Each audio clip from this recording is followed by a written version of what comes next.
এটা জীবন না বাপ, এটা জিন্দেগি না। এভাবে জীবন চলে না। এটাকে সুস্থ মানুষ বলে না। এটা জীবন না। আমাদের প্রত্যেককে আল্লাহ তাআলা, আমাদের মা আছে, বাবা আছে, বংশ আছে, আমাদের ধর্ম আছে, আমাদের আল্লাহ আছে, আমাদের রসুল আছে, আমাদের কোরআন আছে, আমাদের ইসলাম আছে। আমাদের জীবন ফালতু না। আমাদেরকে আল্লাহ অনর্থক বানায় নাই বাপ।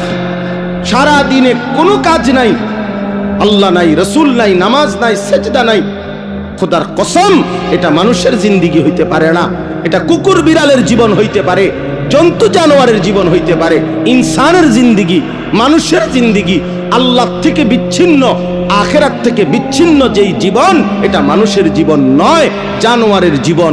জানোয়ারের জীবন, জানোয়ারের জীবন, জানোয়ারের জীবন। মনে রেখো। উড়াই দিও তুমি, কোনো সমস্যা নাই, আমি বলে গেলাম। তুমি মনে করো হাসি দিয়া উড়াই দিলা, অসুবিধা নাই। সবাই বদলায় যাবে, আমরা এই আশায় বলি না। বদলাবে তো আল্লাহর ফায়সালায়, আমরা বলে থাকি।